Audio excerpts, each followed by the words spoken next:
Hey everyone, today we're going to talk about the Bohr model, and we remember what Niels Bohr looks like. He's this literal Bohr who has a tattoo on the side of him that indicates where he likes to be pet or scratched. He likes to be scratched right in the center, and he feels very positive or neutral when you scratch him in that spot. That's why he got the tattoo to indicate that. And then anywhere else, he feels very negative. And that's going to help us remember that the protons and neutrons, which are positively charged and neutrally charged respectively, are located in the center, and the electrons, which are negatively charged, are located on the outside in these orbitals. So we're going to go through how to draw a Bohr model and some major points that we're going to remember that are always characteristic of the Bohr model. So the Bohr model, some important points. First of all, there are protons and neutrons located in the center, in the nucleus.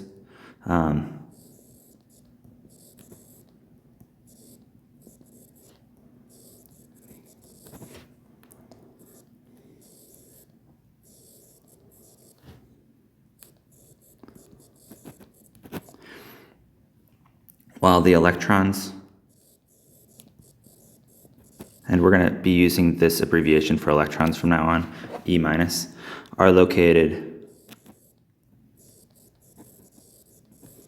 in distinct orbitals around the nucleus, like planets revolving around the sun. And then with these orbitals, there's a couple of really important points.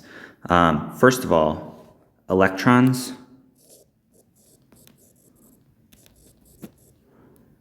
are always found like located in the orbitals, not between orbitals.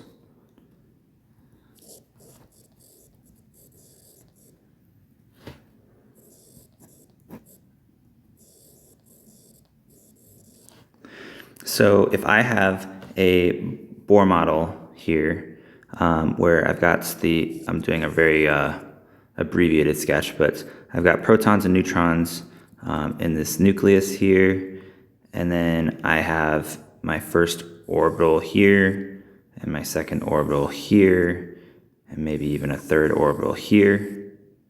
I'm going to find electrons located maybe here, here, here, here, here, here, etc.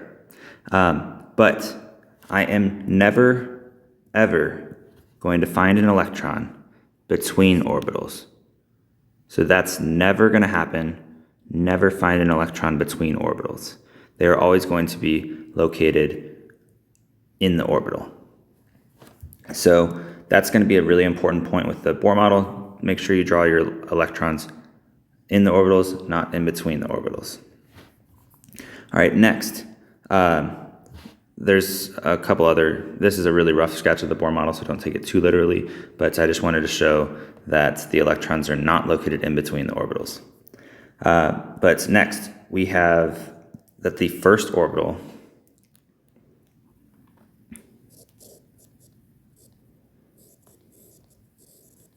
can hold up to two electrons.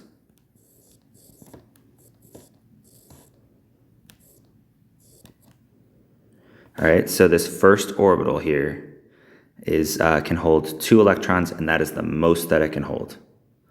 Every orbital after the first one, so I'm going to say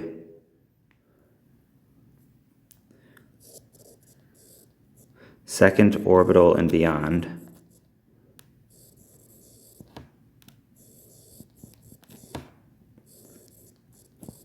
can hold up to 8 electrons. And I'm going to put an asterisk next to this one because later on we are going to change this. This is not technically true, but for what we know right now and to help us understand things at this point in time, this is how we're going to remember it. This first point is always true, is always going to be true. This second point, it's true for now, but technically I'm lying to you. So I'm sorry. But it'll help you out to learn it this way first. So the second orbital and beyond can hold up to 8 electrons. And then another important point is that you have to fill up the inner orbitals before the outer orbitals can hold any. So inner orbitals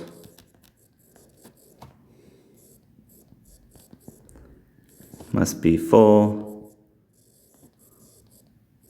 before outer orbitals can hold electrons. So that's why I said this is a rough sketch here, because the second orbital is not full before I have that third orbital. So I'll actually just correct that for us real quick. So if I have 2 electrons in the first orbital, then I need to have 8 electrons in the second orbital before the third orbital can have any electrons. So let's look, 1, 2, 3, let's draw 5 more.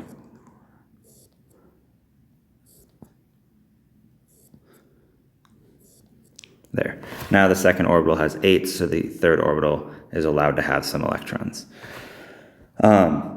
So with this information, we can now practice drawing the Bohr model. So I'm going to give us an example, and we are going to draw it. So first, we already learned how to calculate the number of protons, neutrons, and electrons. So that's something you're going to have to learn how to do before you can draw the Bohr model, because how can you draw the correct number of protons, neutrons, and electrons inside of a Bohr model if you don't know how to calculate the number of protons, neutrons, and electrons? So review that, and then you can come back to this video and learn how to draw the Bohr model.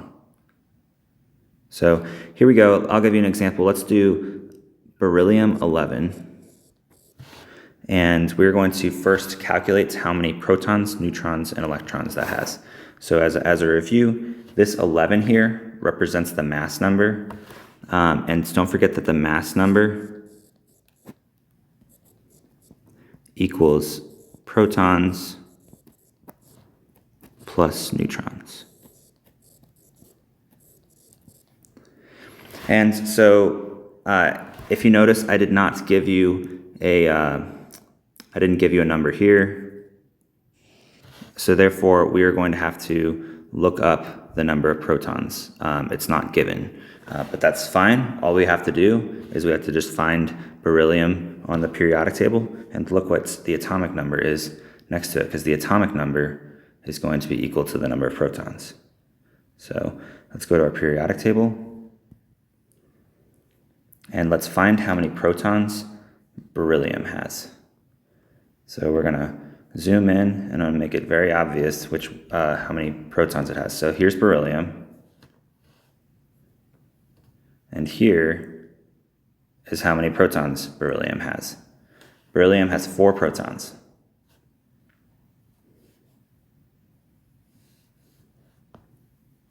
So we just calculated that the number of protons, or we didn't even calculate anything, we just looked it up.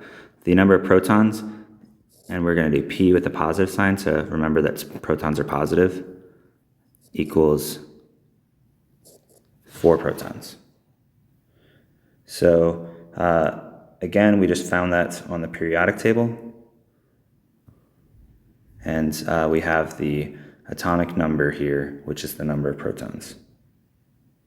All right, next, we can calculate, and it doesn't matter what order you find these in. I would definitely recommend finding the number of protons first. That's going to be the easiest thing. But number of neutrons or electrons, you can solve it in whatever order you want.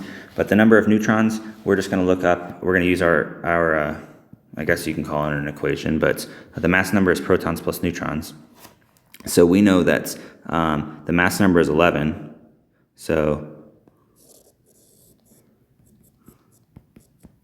that means 11 equals 4 plus the number of neutrons.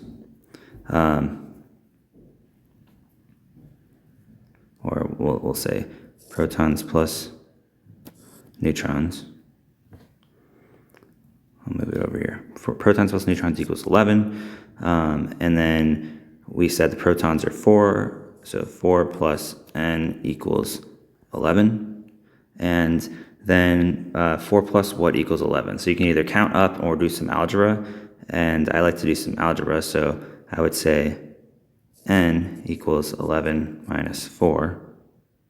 And then I'll just calculate that. And you can use your calculator, whatever. 11 minus 4 equals 7. So n equals 7. There are 7 neutrons.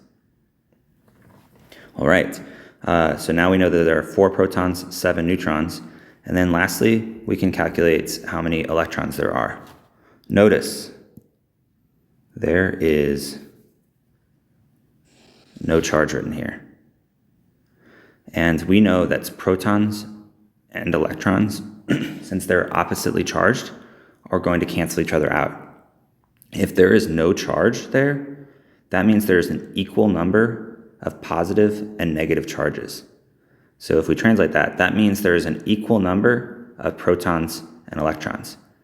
So I think I told you all last class that if there is no charge written here, that means the number of protons equals the number of electrons. So since there is no charge, we're just going to look at the number of protons, and that's what the number of electrons is also. So we calculated the number of protons, neutrons, and electrons, and now we're going to draw this as a Bohr model. So what we can do is we can find where the nucleus is going to be, and we're just going to start drawing positively charged particles. 1, 2, 3, 4. And we have 4 of them. And then we're going to draw our neutrons. And you don't have to color code things, but make sure you can differentiate them in some way. So you can shade one in or whatever. But neutrons are not charged, so we're not going to put a plus inside of there. But we have 7 of them. 1, 2, 3, 4, 5, 6, 7. So now we have 4 protons, 7 neutrons. 1, 2, 3, 4, 5, 6, 7. And we can draw a little nucleus around here just to remember that this is within the nucleus. There's technically not any kind of membrane or capsule around a nucleus of an atom, but that's okay. And then we can draw our orbitals. And it's going to be, you don't have to use dotted lines, but I'm going to be using dotted lines. Boom. So we have 2 orbitals here that we're going to be filling in, and we're going to put the electrons in there. So remember, electrons are negatively charged, so we can put, we can start filling in the first orbital first, because we always have to fill up the inner orbitals before the outer orbitals can accept electrons. So the first orbital can hold up to 2 electrons. 1, 2. And then we put 2 electrons on here, but that's not enough. There are 4 total electrons in this atom. So I need to add 2 more electrons in the next orbital. 1, 2. So now we have 4 protons drawn, 7 neutrons drawn, and 4 electrons drawn. So it looks like we did everything correctly. And then furthermore, we have the electrons drawn in the correct orbitals. I did not draw any electrons between orbitals because that would be wrong. The electrons are in the orbitals, not between. And also we did not go over the maximum number of electrons that can fit in an orbital. Again, the first orbital can hold up to 2 electrons, and the second orbital can hold up to 8 electrons, and we didn't go over those numbers. And again, we filled in the first orbital first. Next, I'm going to show us an easier way to draw this, or a more simple way. that I'm going to largely prefer. So let's move this a little bit. Boom. And let's draw this in a little more simplistic, easier to read view, because I wanted to make it easier for you to draw, but I also want it to be easier for me to grade. So let's redraw this, except without drawing so many dots, because when we get to some really big molecules, I don't want you all to have to draw 100, 200, 300 of these protons, neutrons, and electrons. So let's just count how many there are and write that number in. So if I've got, we said we have 4 protons. So we can write 4 protons, and I'm going to put the positive charge. And then we said we have 7 neutrons.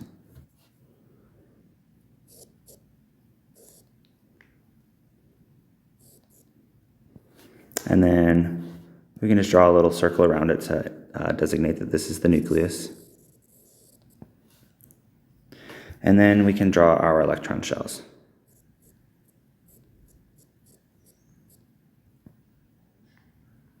And so first shell,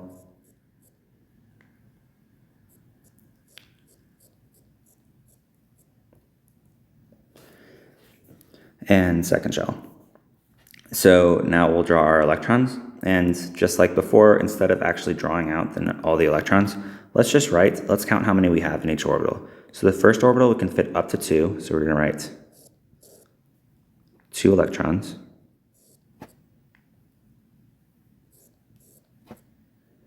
And then the second orbital can fit up to 8, but we only need 2 more electrons to fill up the total number of electrons in this atom. So we have 2 electrons in the second orbital. Then boom, we are done with our more simplistic view of a Bohr model, and it's a lot easier to read. So I'm going to very, very much prefer that we draw it like this instead of this that first way. You're a lot less likely to make mistakes. I'm less likely to make mistakes with grading it, and I will be able to grade it a lot faster, and you will be able to draw it a lot faster. So don't want to waste anybody's time. This is the way that we're going to prefer. So now we're going to do an atom that's going to be a little bit more complicated, but we're going to get it, no worries. So let's try an atom let's find an element on the periodic table.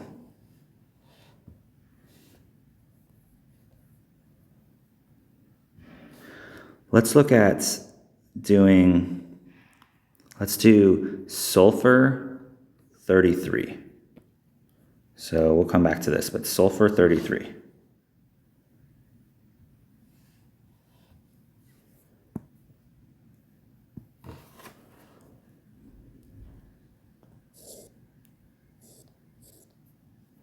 So sulfur 33, and let's find how many protons that would have. Oops, wow. All right, sulfur 33. Okay, sulfur, we see its atomic number is 16. Therefore, sulfur has 16 protons. So all we got to do is find the number that's on the periodic table associated with sulfur. It has 16 protons.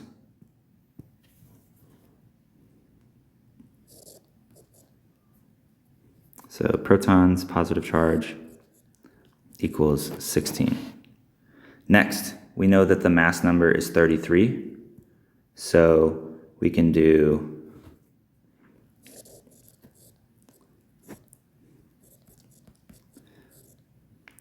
mass number equals 33. And therefore, the protons plus neutrons equals 33. We can plug in 16 for protons. 16 plus n equals 33. And we could say n equals 33 minus 16. And therefore, we're going to get that the number of neutrons equals 33 minus 16, 17. Next, we notice that there is no charge written. So what does that mean?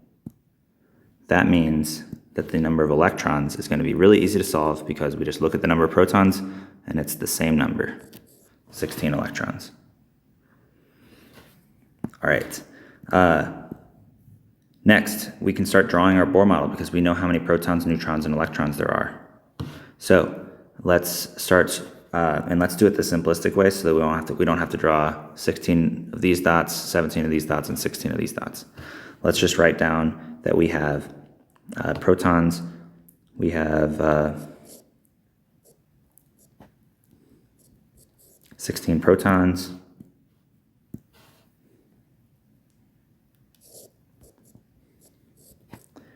17 neutrons, and we can draw a little nucleus around that. And then we can draw our orbitals. So we have our first orbital,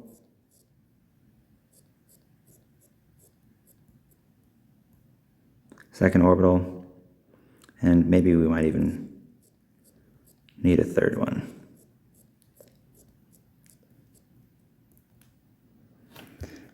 All right, and then let's fill in the number of electrons we have. So we said that the first orbital can hold up to 2 electrons. So we're going to put two electrons there. But we still have more electrons that we need to fill in. We have 16 total and we only have 2 in there. So we need to put 14 more electrons.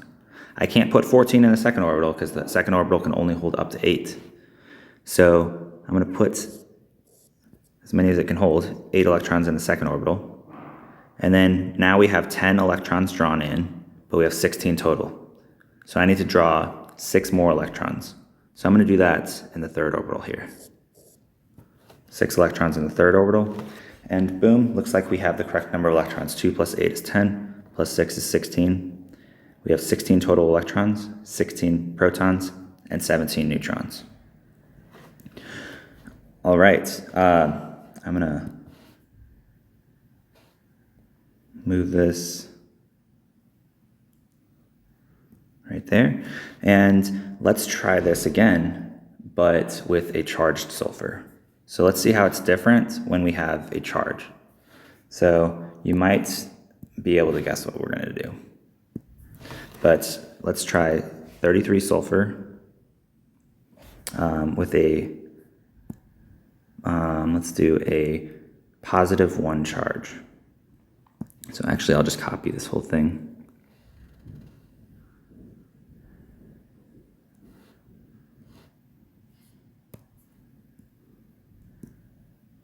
And let's see what it would look like.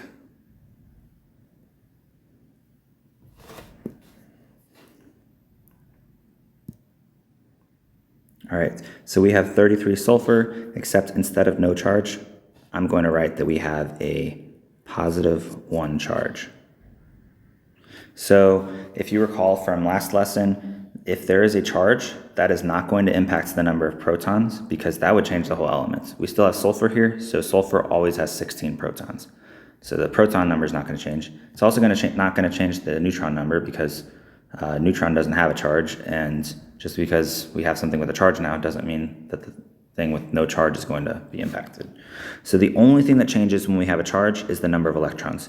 So let's erase the number of electrons because we need to recalculate that and redraw those in.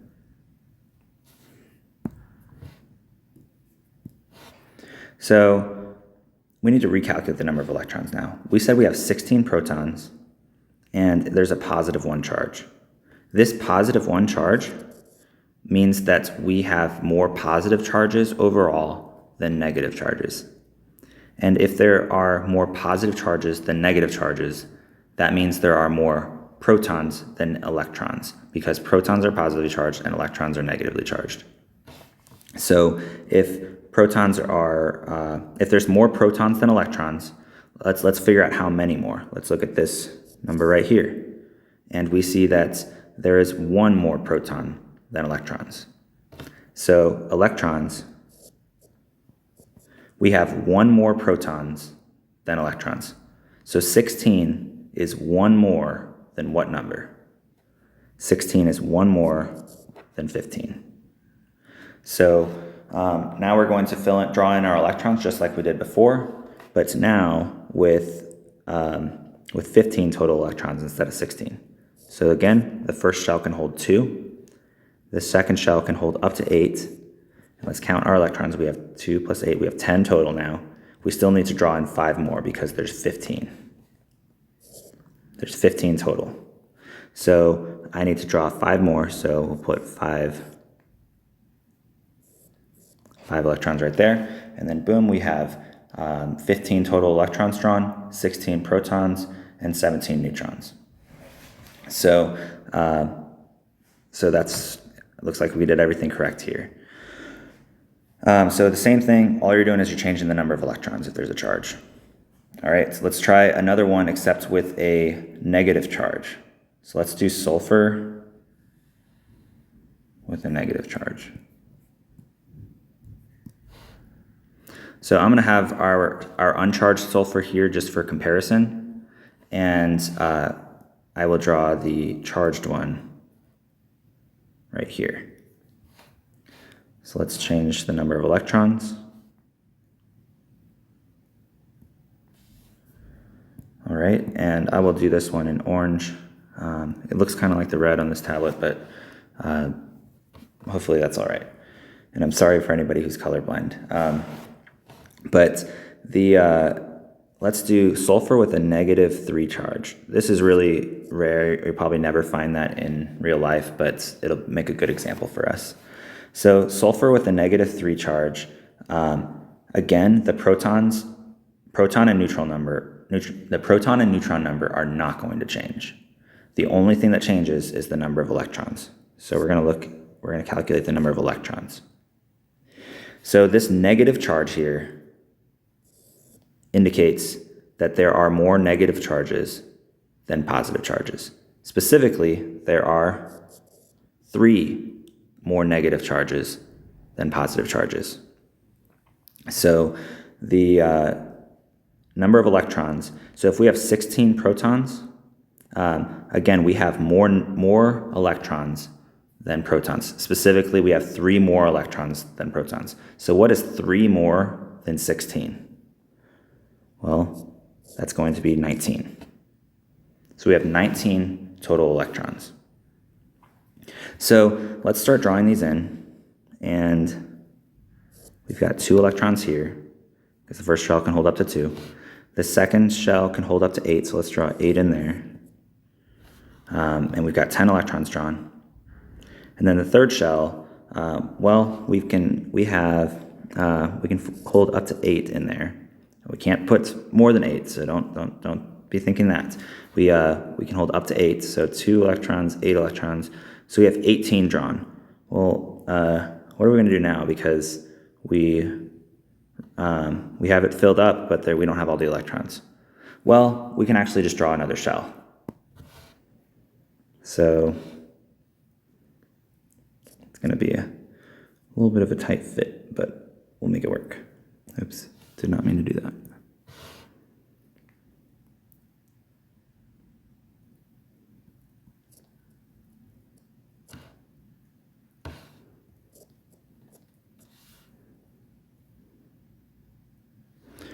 All right, so we've got, we need to add another electron, so let's just do just that. And we're going to put 1 electron in the last shell. And then, boom, we have 19 total electrons, 16 total protons, and 17 total neutrons. So I'm going to separate these a little bit so they don't get mixed up. No.